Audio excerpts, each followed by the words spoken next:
What's the shape of these chloroplasts in here? What do we call that shape? It's, no, just the shape. Just tell me the name of the shape. Spiral. Yep, it's spiral. So this is known as spirogyra. Okay, so this was one of the algae, the green algae that we looked at in the beginning of the term. So this is spirogyra. So you would write in blank number 1, you would write spirogyra. Does this organism cause disease? That is a simple yes or no question. So just yes or no. And then in the third blank, what is the structure at the end of the pointer? And at the end of the pointer, those are chloroplasts. So you just write chloroplasts. That's it. Here's another example. So what staining technique was used to make this slide? What do you think? Do you think that's a gram stain, an acid fast, a capsule? What do we got going on? A gram stain? That's a gram stain. So in the first blank, you would write gram stain. What's the counter stain used? Safranin. Correct. And how would you report the result of the cells at the end of the pointer being the arrow? Positive. It's a gram positive, sir. There you go. There you go. So back to what I was saying about like gram stain versus acid fast. If you guys, and this is also why I do the color combinations in that review, if you guys remember and you look at this and you're like, wait a minute. All right, that's very purple. And those cells are spread out really nice and evenly. That's a gram stain. Once you know it's a gram stain, the other questions are easier to answer. But if you put acid fast there, then what happens is you answer the other 2 questions wrong too. So being able to recognize the stain is important. So this is exactly what these practical questions are going to look like. The only thing I don't have there are the little blanks for you to answer them, but it's exactly what they look like. So now when we go through the review, hopefully you'll have in your mind kind of the types of questions that you might see with some of these pictures. Someone had a question. Go ahead. I was asking if spirogyra causes disease. No. Okay. No.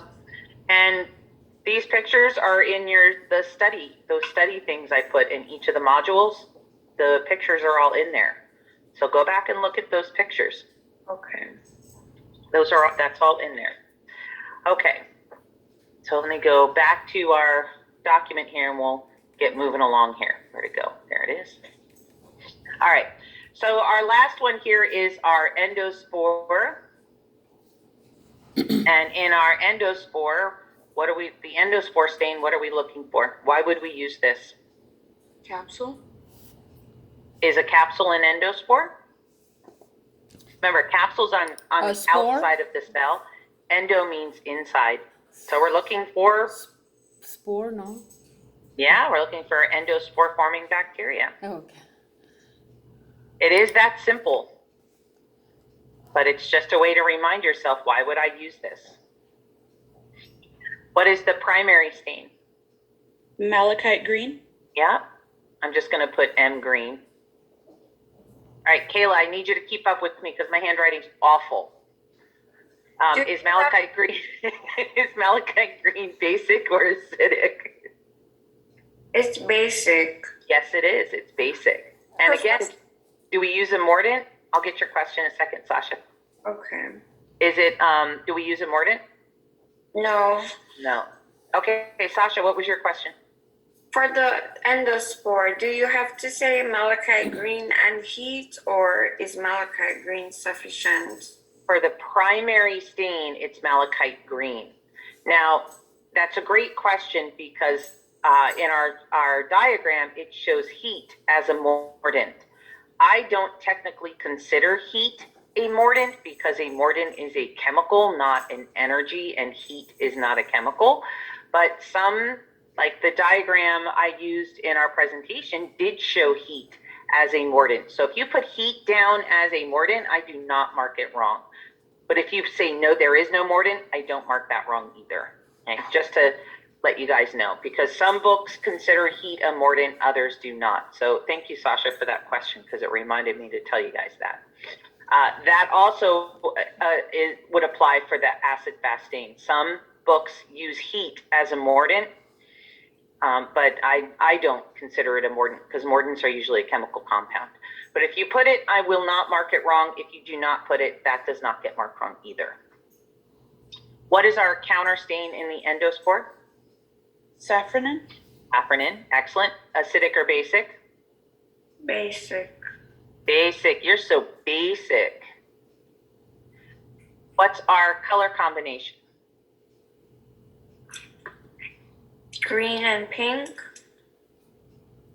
I'm gonna go with red, but yes, green and pink, green and red. So remember, you look in there and you're like, oh my God, why does it look like the Miami Dolphins are playing? Because it is literally Miami Dolphins green. That's the green we're looking for. Now, how do we interpret this one? This one's a tricky one. Because remember, we have 3 different cell morphologies.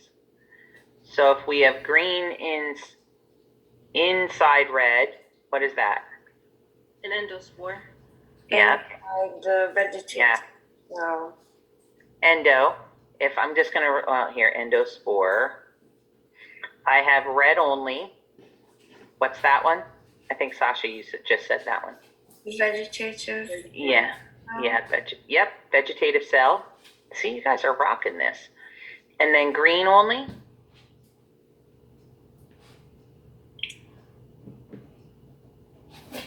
A free. Yeah, I'm free. I'm free. Professor, the exam won't be that simple. So even if we're rocking that, the exam is going to be so hard, right? Why are you saying that?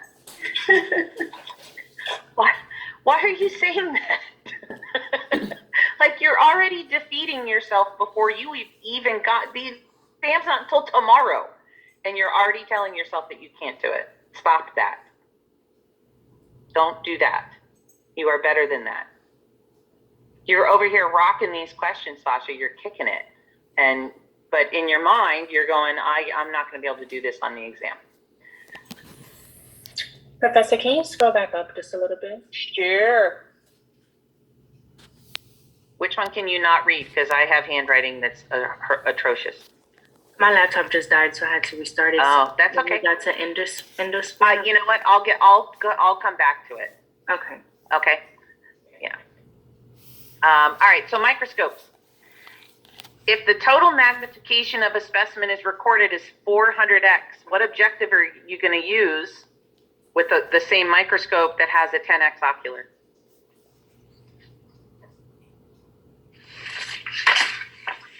There we go, 40x, excellent. Because remember, ocular times objective equals total magnification. What if the oculars you were using were 20x?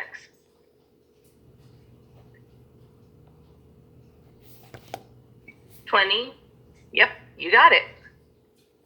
Exactly. Why do we call them compound microscopes, right? Compound microscopes are so named because they magnify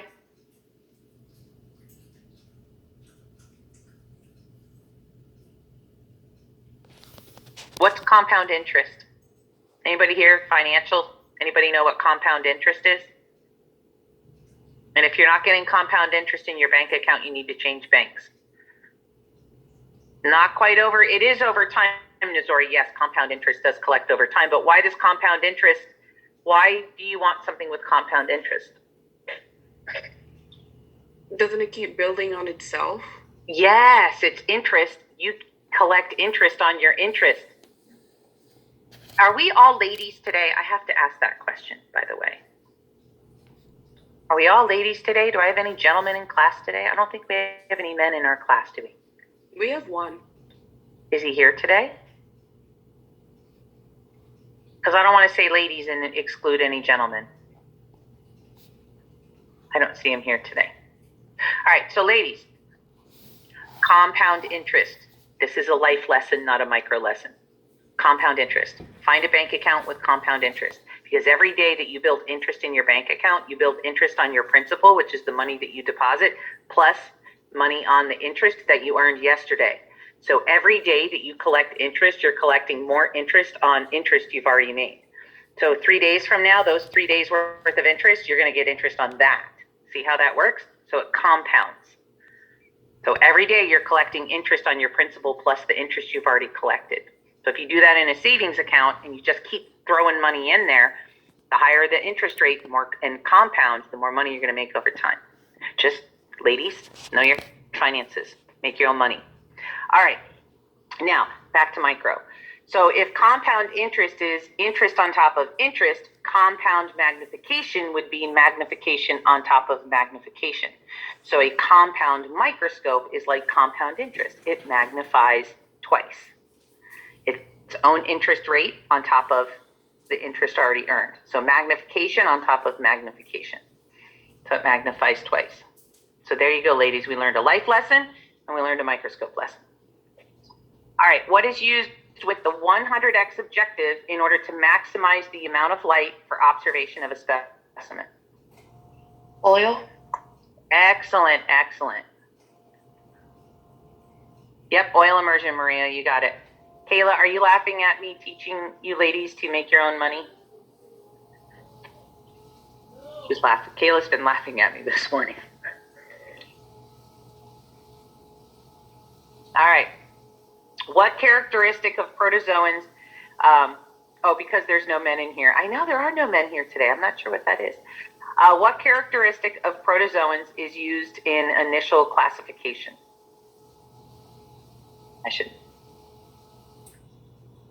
How do we classify protists? What's the first thing we look at in a protist? Remember, we looked at amoeba and paramecium. How they move? Yes, excellent. Linda, you're on the right track. So flagella is an actual structure, but we're looking at their motility. How do they move? Remember, we have amoeba, right? Okay, so which form of motility is used by paramecium? Wasn't it celium? Yeah. So one of the classes of protists are the ciliates because they use cilia. The structures formed by amoeba for motility are known as? Flagellum? Nope. Pseudopodia? Pseudopodia or pseudopods. False, pseudo, foot. Think podiatrist. Pseudopod, false foot. What is this organism here in this picture? This one.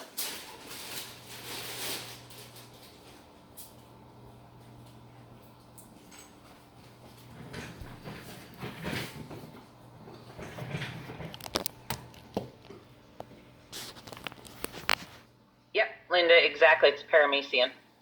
Look for the cilia. Those little hairs right here, those are cilia. So what's this guy on the right? An amoeba? Yep. And these are pseudopods.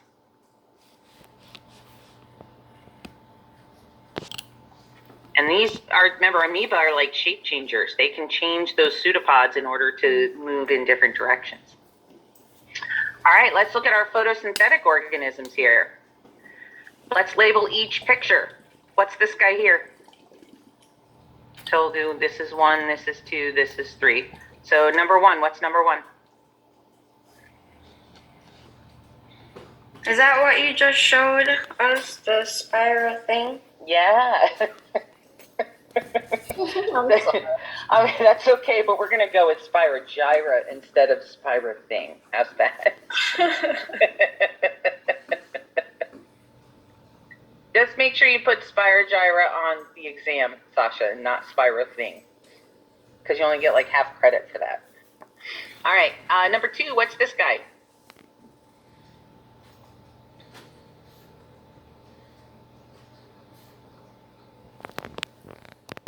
Oh, been a while since y'all looked at these pictures.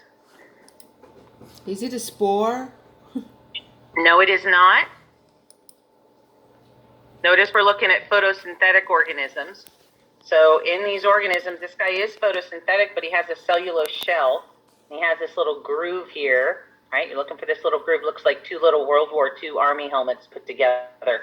Or some people say it looks like a walnut. Yes, darling C, excellent. It's a peridinium.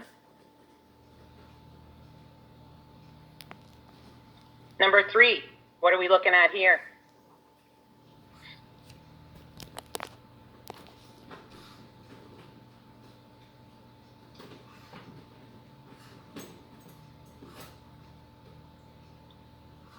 Kara, excellent. And in Kara, what are these two structures? We have structure A and structure B. What's A?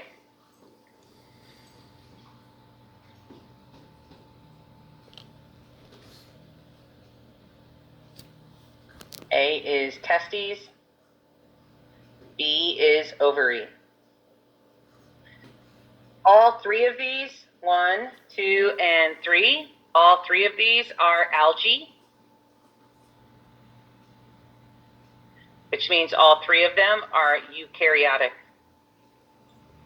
Professor, which part is A? With the green section, where would A be? No, this is A, this is B. Okay. All right, so all of them are algae, all of them are eukaryotic. Spirogyra is a green algae. Peridinium is a dinoflagellate. These are their classifications. Para is a macroalgae. So if you had put dinoflagellate, would you have gotten it correct or no?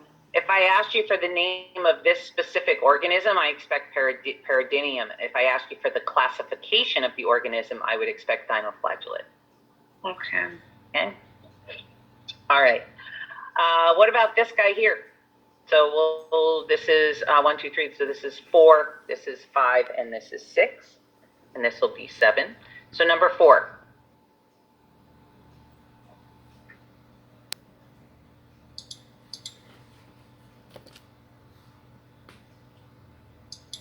This is Chlamydomonas. I'm sorry, guys, but I want to make sure we get through this and we're able to do your Kahoot. So Chlamydomonas is a green algae. What do we got here? What are these?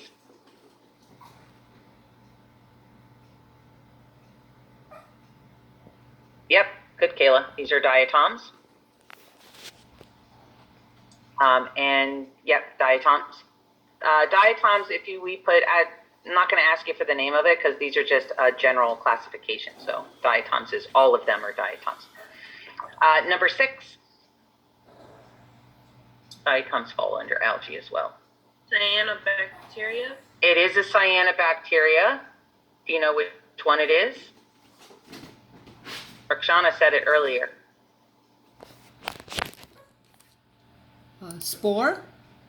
Not spore, Anabana. Okay. And this structure right here, that specialized cell, anybody know what that might be? Caucae? Nope, these are not. Remember, these are photosynthetic organisms floating around in water. So cyanobacteria, I understand why you would say that, but it's a specialized structure found in cyanobacteria. Yeah, Sasha, excellent. It's a heterocyst. And what do these guys use these heterocysts for? Nitrogen fixation. Nitrogen fixation. Remember, these guys are part of the nitrogen cycle in water. So they use it for nitrogen. And what about this guy